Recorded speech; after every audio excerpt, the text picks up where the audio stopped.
Hopefully by the end of this little session, there'll be a little bit of thought-provoking insights that you'll walk away with on these key words: personalization, privacy, social media, and emerging technologies. Perhaps ways that you haven't thought about them before.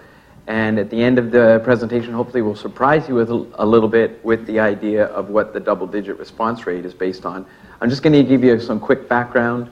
I put my first label on something that was marketing at Scholastic Books when I was 14 years old. My dad ran operations there. They had a really big computer that had a hard drive that was a disk this big around, and it saved the information for like 10,000 schools, for every teacher and every student in those schools on that computer, and they mailed them every month. Stuff, you know, we've all been part of the Scholastic book. It was like an early Amazon. You could get every book you wanted for your kids in one place, order it, and it came delivered to your, like it basically, it was the idea behind book clubs. That's how Amazon, you know, you can see how that formulated. And not only that, they didn't produce all the books like Amazon didn't. They went to other publishers and said, if you reformat that book to fit our size and our cheap paper, we can sell it for under $10. You can include your books in our thing too. So other publishers included it. They made their own, they competed, they brought in product, they sold it all on their platform called Scholastic Books, a place successful today. I started my life by sticking labels on advertising for that when I was a kid. It must have got into my system because when I went off to school and I studied fine art and how to paint and how to do computer animation at University of Toronto in the engineering department, and I came out of that, my dad said, want to work for me for 6 weeks or so and earn some money this summer. I stayed with him for 18 years. And we worked for 18 years together in a company that spun off of Scholastic Books called TTS, that did book fulfillment and magazine fulfillment and the like. That's sort of my history of where I get to. I have this is my team currently who recently awarded us Employee Recommended Workplace as a small group of the team. We have team members that stretch from PEI to up by Collingwood, and in between, our team is often works remotely. We also work out of a nearly 20,000 square foot facility in Aurora, where we produce a lot of direct mail. And last year, we were awarded a Globe and Mail Morneau Chappelle Employee Recommended Workplace, which really makes me proud to build a place where people enjoy working and creating great marketing materials. I also have a lot of hobbies that are related to music. This is me sometimes, like Saturday night, raising money for the Historical Society in Aurora. We've raised, with this little band I have called Soul Benefit, we've played for 20 years together. We've never charged, ever. It's currently a 14-member R&B Motown band with 5 horn players. We've never charged, and I think we've raised a little over the $2 million with the various charity events that we've done over those 20 years. It's a hobby of mine. A bunch of us play music together in a studio, and then we go out about 5 or 6 times a year and play, and it informs a lot of what I do. I live a creative life, I'm musical, that fits into the marketing world a bit, and it'll hopefully help you understand a little bit that background of where I'm coming from when I talk today. I want to get a little background from you guys too. I'm going to make sure that this is not turning slides, so why? Let's try another way, let's try that. Okay, let me just ask a couple questions from this group. How many people here have read a paperback book in the last 6 months? How many people read on the Kindle in the last 6 months? How many people sent more than 10 pieces of mail today already? Email? You're a company? Email? Email? More than 10 pieces of email today? How many people have even put a stamp on or written anything in the mail in the last 3 months? Hey, that's good. That's a good statistic. And I just want one more thing. People who work for agencies versus sort of they're selling in the industry. Is there anybody here who's an agency or is like works at a company that's buying and doing marketing for themselves? So like XYZ company, I'm a part of the marketing department of that company. Is there anybody here who's XYZ? And the rest of the crowd is sort of like agency, print, or supplying services, right, to the marketing industry? Gotcha. That helps me understand where I'm coming from. We're going to start by looking at some consumer insights. This report came out very recently, and there's nothing like hearing from 5,000 consumers on what they think about their relationships are with companies. I feel that very much my relationship in marketing is about communications, communicating an idea of what you're trying to accomplish in your organization, and how you do that communication successfully is really, that's the fundamental of what we're about. So this organization called Selligent, they do something annually called the Selligent Consumer Index that just came out. They had 5,000 global consumers. Europe, Asia, North America. They ask a bunch of people a bunch of questions. So we're going to go through some of this because it'll set the groundwork for this. And if you want these slides later or something you want, but if you write it down, Selligent Consumer Index, you can find that online. I pulled some of this stuff because it adds kind of great foundation to what we're going to talk about, and it'll kind of help lay the groundwork for what we're going to talk about later, which will be a bit of the why did we get these double-digit responses. Okay, so here, what's happening? Rising consumer expectations. I guess we always expect that, but like consumers demand more, and we've probably always been realizing that things are instant now. Like they want something to happen within 24 hours. If they're going to order something, they want it delivered in 24 hours. If they're having a problem with it, they want it fixed in 24 hours. This shouldn't be a surprise, but the instantaneous nature, the immediacy of what happens now is super relevant to how we're acting. And there's another piece that during the survey they found is that personalization is super important. I think you'll notice that personalization has become a word that's being bandied around in the marketing, ecosystem in the last year or two. And if you've been involved in marketing driven by data, personalization is all about what it's been about for a long time. But people expect personalization, the experience to be very personal. They expect the organization they're dealing with, whether that's a nonprofit or whether it's a consumer goods organization, retail, whatever, to know a little bit about them, about what they like, and then to respond appropriately. And they're willing to share some information. So for instance, I just asked a bunch of questions about this group here, and you were all willing to share some information so that I gave you a more personalized experience in this. That's not unheard of, and people don't find it creepy. So if you're trying to learn more, if you learn more and save the information about your customers, you'll actually be able to deliver the services to them more effectively and more to their needs and the way they want to relate with you. And I'll give you examples of that in the not-for-profit business right now. More and more people are asking questions like, what's your preferred way for us to talk to you? Is it via this channel, via that channel, once a year by this channel, but through these other channels when it's just information? If we're going to ask you for money, do you like to get a phone call? Would you prefer a text message? So then they build kind of a persona of the donor, and they're not using the wrong channel. The thing that we've probably struggled with for years, we all think of this as we should try a bunch of channels. We're not really sure which one people like, but we don't ask either. And it turns out that organizations are asking more, and they're getting... It means building a bigger database, but it's also not just about like finding points of where they browsed on your website and stuff. It's like, what is this person like? That helps with your personalization. And it turns out that people don't mind giving that kind of stuff. They actually don't find it an infringement on their privacy when you ask them personal information about this, and they give it to you. Probably Derek can talk more about the privacy issue on that. But of course, if you're keeping that for the right reasons, and if they've offered it to you, and then it makes it for a better relationship, you should speak to them in French rather than English. You should send paper mail instead of email, and please don't ever call me. And those kinds of things are probably great. Don't call me after 7, whatever. Reduce social media usage. How many people here have put an ad blocker in or dropped a social media channel in the last year? More than half. It's pretty, that is significant.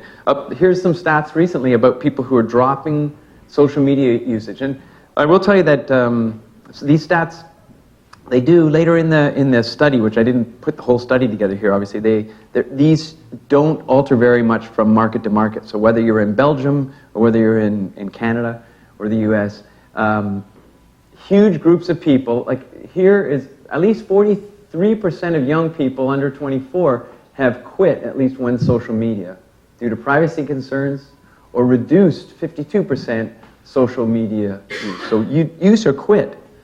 Half your audience. Maybe that's the channel you always reach them on. Instagram, gone. They suddenly, 52% of your market can just disappear.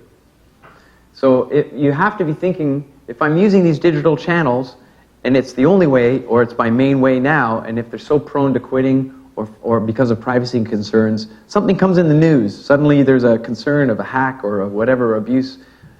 Does everyone drop your channel? Is that the main way you talk with people if it's digital only? And They did, because it was a international study, they did some work on GDPR, and Derek would like this little section here. But it turns out that with the focus in Europe, you would have thought that of GDPR that would maybe have a great effect. It didn't change that much from North America and Europe. The stats for quitting and reducing weren't affected greatly by GDPR. It seems to be sort of part of the overall landscape. It's like people get a little freaked by intrusions or news stories that are happening that seem to be creepy in their world, so they drop or reduce social media. There's also reasons they drop too, because sometimes it's just like almost addictive. We all know that term. And people are just getting out of it because it's wasting so much of their time. But here's stuff about when is it helpful or creepy. And I thought this was important because it's going to inform my later story about why we got double-digit response rates or why. And here's whether it's creepy or helpful. When someone targets an ad to me based on what I've recently liked, pinned, or retweeted, that's okay. If somebody proactively recommends a product because I was based on something else, I looked online for couches, and something comes up and says, here, there's a nice lamp that might go with your couch, that's cool. Ask me how I liked the last purchase, that's absolutely cool. By 71% of the people, they don't find that to be intrusive at all. Creepy, though, is, the voice thing. I think everyone's had that experience. You're just talking in your car about something, and the next morning you look on your phone and there's why is that ad there? Must have been listening to my voice, or Google, Alexa. There's always that feeling that the voice thing is too much. Once you cross over into like checking my conversations and you start recommending things, and that's going too far. What I'm trying to paint a picture here, if you haven't gathered it yet, is the digital landscape's always moving. That what's going on there is a little hard to pin down. That how people are interacting with it can change very drastically. And I have another slide for that a little bit that's going to show you even just 1 year's change. Creepy and not creepy. If you target ads to me based on what I've said in conversations, that's really creepy. And offer me deals of things I've searched for, that's not so bad. I'm good with that. That's helpful. 64% of the people find it helpful. And there's the word. Authentic. Everyone got it. Everyone got it. I mean, really, what I think people are looking for, we've overused this word fake news, and we have the word authentic, which as marketers, we're at least trying to be a little bit genuine from time to time. And the question when you go into the creepy world, is it fake? Does it feel like your world isn't real? Does it feel like you've gone into a place where this is not about the comfort, comfort and an authentic, genuine world that I like to be working in? That's what happens when it gets kind of creepy. These stats here are just 1 year change, and I found this interesting. If you don't follow emarketer.com, you can sign up for the newsletter. You get an update just about once a week for this kind of stuff. But here's people who have changed their internet users worldwide to avoid ads. Now, we walk down streets, I walk down King Street. Every streetcar that goes by is a gigantic wrapped ad. I can't avoid that ad. There's billboards everywhere. There's digital signs in the subway. We get ads everywhere, as we all know. We're in the marketing business. But as far as digital ads go, there's a lot of strategies that people are using. I just asked the question here. Half the room seems to be using, and we're right in line. But these stats show how many people are paying for streaming services. 38% up in 1 year. That means that if you pay for streaming services, you're not seeing YouTube ads. Because you used to watch all your stuff on YouTube and always get an ad beforehand. And if you found ways to avoid almost all ads, there's fully 39% of people have said, I've found some way of avoiding nearly every single ad. Using ad blocking technology. I don't block my ads because I actually want to see what the miserable world of marketing looks like. And that's just my only reason for wanting to see them, is I want to see how they work and how they react to my life. But otherwise, I probably would be one of those people. 74% of the people say one of these tactics, so 10% more, have been used in the last year. So where's this going? There's a huge number of people who are trying to avoid ads. And I think if you were in the mail-only business 25 years ago, there were a bunch of people saying, enough ads in my mailbox. Right? We all remember that. And that's not quite the case anymore, because you're at your mailbox, your physical mailbox at home. isn't filled. So we're going to talk about a real-life example. When I walked in the front door, I don't know if you noticed at the front counter where they greet you, there was a stack of magazines, right? And they'd just come in. They had a wrapper around them and a label on them. And I asked the woman at the front, I said, hey, what's with the magazine? She goes, oh, here at the Spoke Club, we try to make sure there's always, every month, a new magazine. We subscribe, get like a batch, and because we like to promote reading real paper here at the Spoke Club. And we always have newspapers out, because we like the idea that people are reading something in the place that's physical rather than just staring at their phones, which I thought was really interesting. So she's about, I don't know, 16 years old, and she's, she's probably 25. And I said, so do you like those? She goes, I always steal one. As soon as they come in, I always take one home. I said, how long does that take you, does it hang around your house? And she said, months, like maybe 6 months or a year, that'll hang. It only takes me a few days to read it, but then it sits around for ages. And I'm like, so do you read a lot of paper books? And she's like, oh yeah. I said, do you have a Kindle or anything? No, she does. I don't use Kindle. I just love reading paper books. But just an example, walking in the door of this place, you can see that trusted and cherished is a piece of paper. This one is particularly beautiful. If you see it when you go out, it's actually embossed surface, and it's got foil as well. And so it's a really cool little book. It's a niche publication. If you buy this, it says here $10 US. So this little magazine is going to be $10 if you buy it somewhere at a magazine. The point I'm trying to make here, if you haven't already gathered it, because I probably don't have to hit you over the head with it anymore, is that this is real, as opposed to watching something on your screen. And oftentimes, when people are talking about omni-channel marketing, which was the very start of the Celigent ad, was, hey, we're going to talk about how the omni-channel world is. The people at Celigent, not for 1 second, mentioned anything physical. They didn't for once even consider that there was going to be a physical transaction on any of those things that somebody could opt in or opt out of or look at. It was all about being a multi-channel world where there was social media, ads, things they could block, which is interesting, because in omni-channel, for me, because I just have a longer history of it, I always include channels like phone is a channel, paper is a channel, mail's a channel, newspapers, TV, all these different channels. So,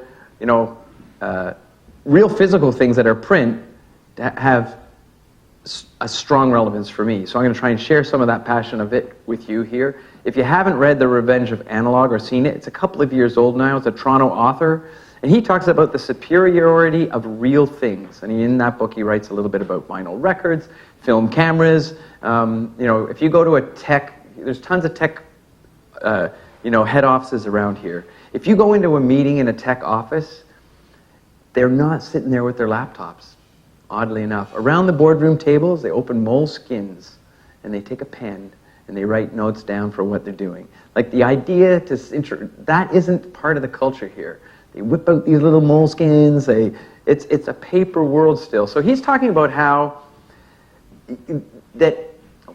through this book, and he probably goes on a little too long, maybe he didn't need a whole book about it, but he tries to make the point that we can't really forget about real things. We can call all of our solutions digital, or that the digital is going to solve everybody's problems, but we're solidly here, physically on the space, touching and feeling things, and they have a lot more resonance when they are physical. And his neat quote that I pulled out there, digital has conditioned us to a false binary. This is a technical way of saying digital makes us think that all of our problems are going to be either digital solved or physical solved. One or the other. That you can't, that the future is getting rid of physical. It's binary. It's false, is what his claim is. And so we're going to do this little demo now about how we helped prove that we can move a digital non-binary. We can say you can have both worlds here. And this is where the real-life scenario comes in. How are we doing for time here? Good. So I'm going to use this example. This particular statistic is now 2 years old, but it's not far off.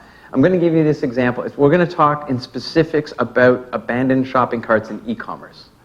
And the reason we're going to talk about it is lost opportunities. Everyone has them in every marketplace, right? Somebody who nearly bought your product, or was an existing customer and then left, or bought 2, but most people buy 5 and you can't figure out why they stop buying after 2. Lost opportunities are like abandoned shopping carts.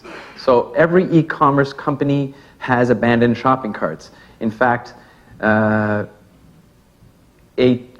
Canadian only ships to Canada sporting goods organization told me that in busy days they have 25,000 abandoned shopping carts. 25,000 every day.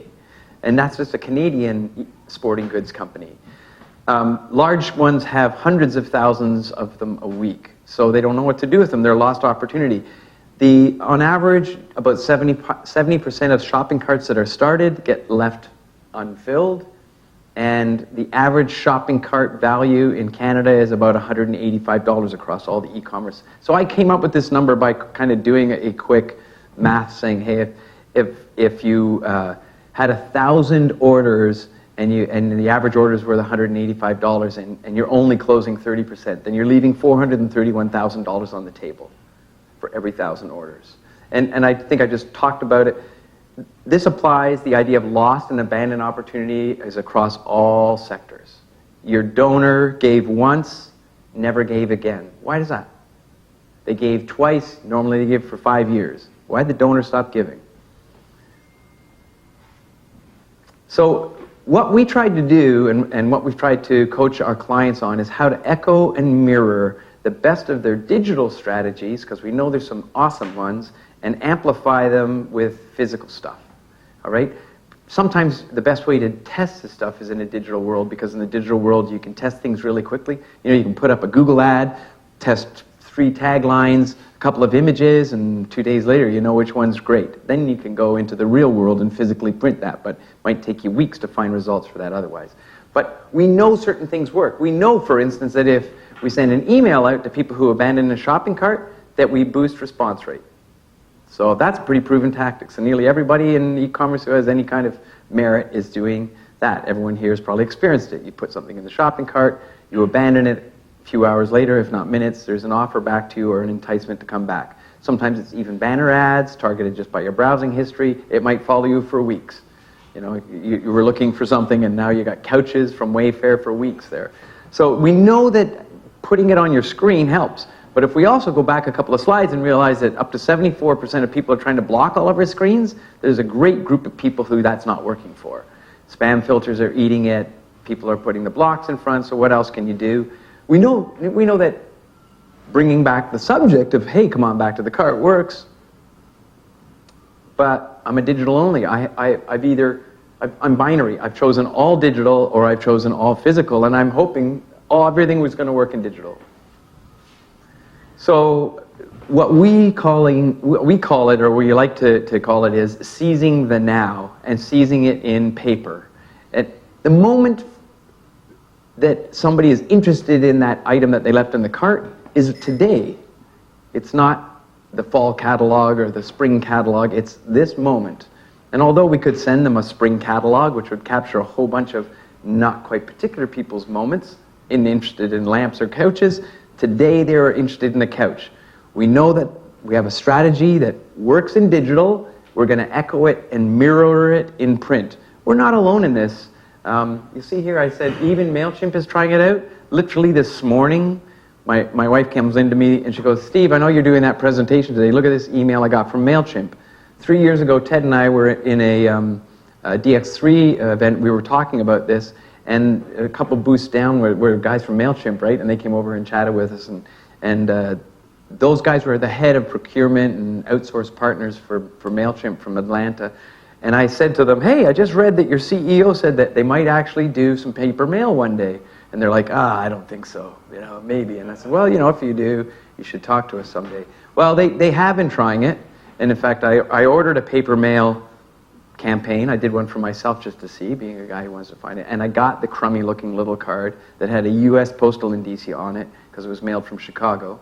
And, I'm a Canadian, so I'm getting a U.S. branded thing. It was really, first of all, it wasn't personalized well, and it was kind of crummy in a lot of ways. But they're trying it. And today they launched Abandoned Shopping Cart. So they now have like you can mail to your constituents, but we'll also tie into your CRM tool, and we'll do abandoned shopping carts. They're not alone. There's been companies like Pebble Post who've been doing this. It goes under the heading of automated direct mail, programmatic direct mail. There's a company down in Florida called Postcard Mania. They're not quite they're not thinking e-commerce companies, but they have a way of kind of doing some automation into your CRM tools as well. But there's this ecosystem of people who are trying to say, you know what, if I send something out right away in paper mail, it will have some success in the right marketplaces. Because it costs a little bit more money to send paper than it does an email, but given all what I've said earlier about people blocking stuff. All right, so here's the test. We did a couple of things recently that we can talk about.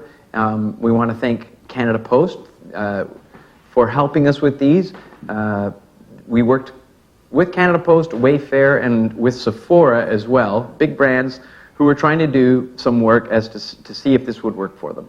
And what we did in the case of Wayfair is we pulled the data from everybody who abandoned a shopping cart for the day, and then we put it into categories, and then we took half the pile and we set it over here, and we didn't do anything special with it. And so they got the regular programmatic, they got the regular testing, email, whatever worked, whatever didn't work over here. That's your control group. The test group, however, there were 5 different arrangements of cards that were by category. So if they abandoned something like a sofa, they got this card, rug this card, etc. And we mailed it within 24 hours of, like somebody abandoned it at 11 o'clock at night, it was in the mail by noon the next day. So it's happening really fast. It surprised Wayfair even to get a 25% response rate on these, but the real proof in the pudding here is the 11% revenue lift. And you know, the interesting thing here is, let's just go back to marketing basics. We should have a call to action, right? And we should have a deal. We should have something that says this: if you don't go by the end of the month, you won't be able to get the 5% off.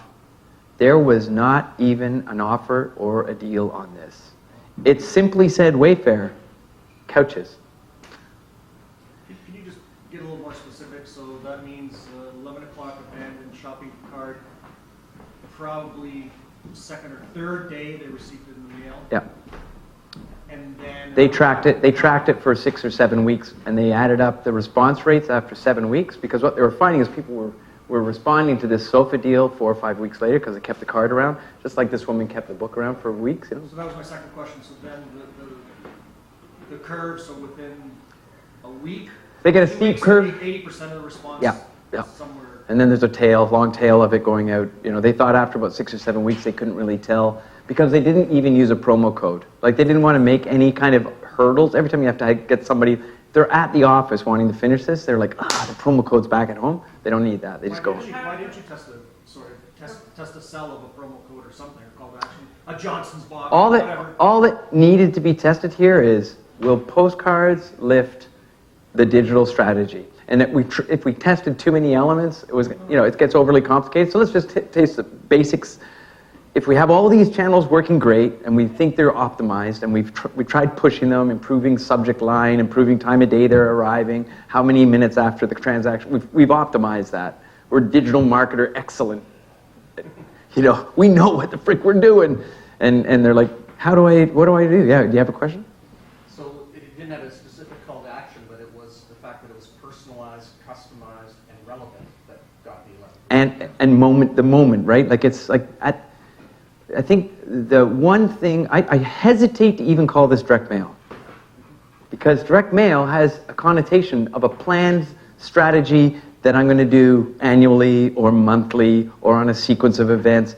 Usually it's segmented, like you're doing this group of people and you're mailing this, but this is a different category. This is like instantaneous communication because somebody's shown some interest in something, and you know that it's going to have a lot more effect because you're doing it right now.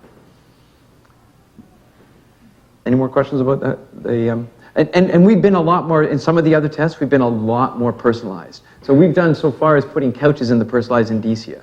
We've taken, I think I have a sample here if you're curious. There's a picture of a hand here holding a cell phone. The picture of the couch appears in the hand, in the cell phone. Like, We've been more creative, but what's weird is you can get 11% revenue lift by just sending the card with the brand name. My guess is they wouldn't test it.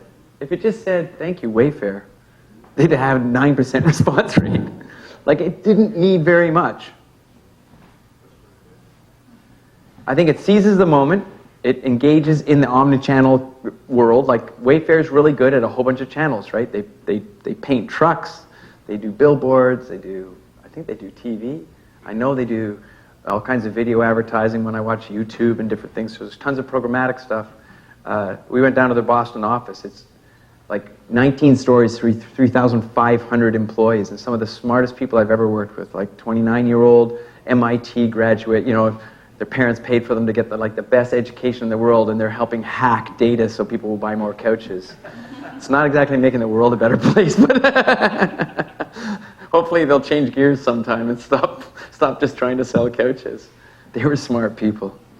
I think we used the word trust earlier as well, and Canada Post has some stats on that. If you haven't read that stuff, it's available. You can ask me about it. They did a bunch of research. Mail comes in an uncluttered mailbox these days. People aren't using ad blockers in their mailbox. Although I talk to people all the time, they're like, I just grab everything that looks like an ad and I put it in the recycling bin.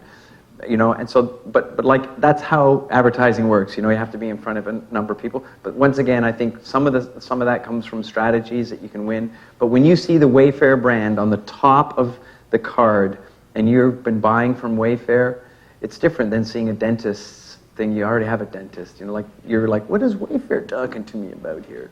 I like them. And I often joke it's got 100% open rate when it's a postcard. Because it comes in the mail, and it's only a couple pieces of mail, and oftentimes you can't help but look at it. Like, what are you going to do to avoid that? You have to touch it physically. Like, even in the act of throwing it in the recycle bin, you're like, And that gal at the front desk proved to me how long paper sticks around. If you want it, I can share these. I got paper copies of the case studies. We worked on them with Canada Post. They're available for both Sephora and Wayfair. Sephora, they were thrilled with the results to the point where they weren't willing to share the stats. They, at the end of the day, just said, we're not going to tell you what it was. Worked really nicely, but we're not going to let our competitors know about it. We know that they gave us a nice little testimonial, but these case studies are available. The idea, this little case study, applies across all kinds of sectors. We know that people abandon their digital journeys. We know they abandon their customer journeys, and they have to be brought back. And most of the tools we have at disposal, most of the tools that people are putting to use are digital tools. And we've proven that by adding a paper physical piece of communication into the channel mix works great. So probably whatever you're thinking you have to sell, market, promote, there's probably an opportunity. And workflow automation, transferring data files, printing digitally. We actually built a network now where we can print mail next day in Australia, United States, Canada, the UK, and in Europe. So a postcard job for an international e-commerce company can be dropped the next day in a whole bunch of locations. So we're not just in Canada on how we do that. But those kinds of networks are starting to blossom. Any questions? Yes, sir. Was there any thought to, when you had the test group and the 50% with no offer, was there any thought to splitting that with an offer, without an offer? You know what? There's a whole lot of talk about all the different things we wanted to test. The basic bare bone thesis was, I wonder if adding a piece of mail without being too fancy would help at all. Like 11% revenue was a good kick.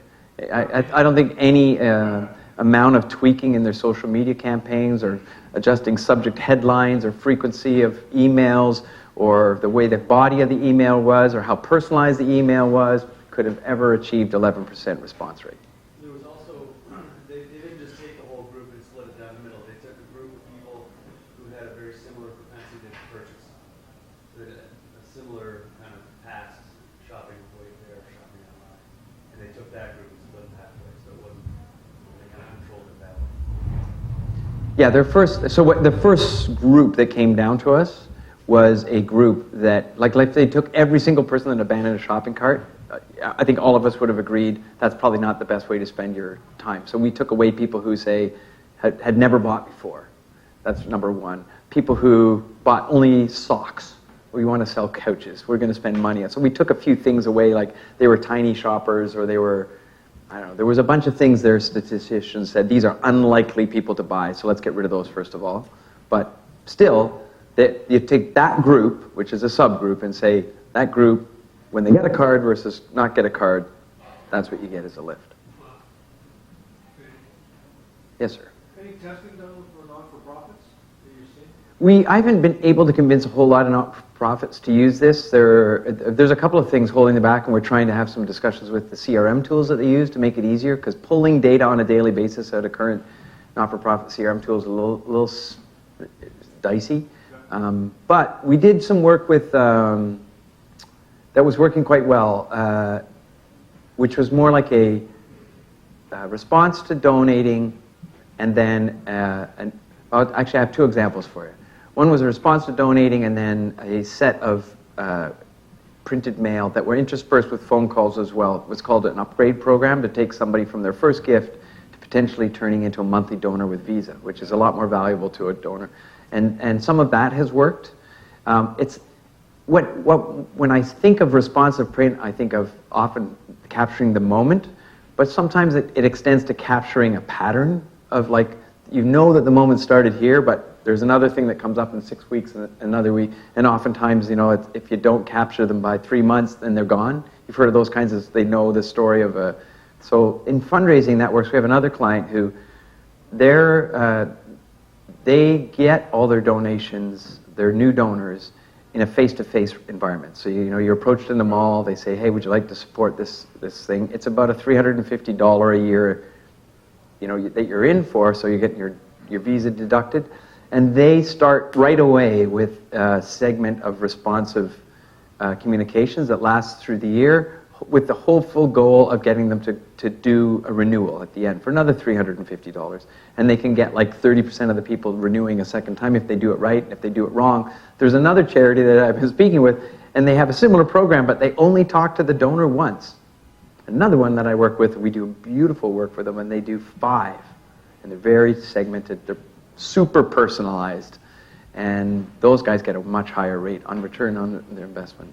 Sounds like Donald Trump, he's always campaigning. Yeah, this organization always campaigns. They do a great job. They revamped, and what I like about them too is they started 3 or 4 years ago with a good idea of what they wanted, and every year they got better. They didn't settle down. They rechanged their creative, rechanged the frequency, looked at the stats. In case you're curious, I have other videos that talk on these kinds of subjects. I'm working my way through the alphabet, A to Z. I started at Z. That's why I have one called Zero. But they're all, if you just type in Prime Data in YouTube, you'll find that little site. There's a bunch of videos, and they come out every now and then. And if you follow me on LinkedIn, you'll get updates on those kinds of things. But similar kind of spiels. These videos usually last, you can see not any of them there are longer than 2 minutes and 5 seconds. So it's a quick shout out to marketing. 154. Yeah, okay. More questions. Any more questions? Then you're out. You're free. Thanks very much, everyone.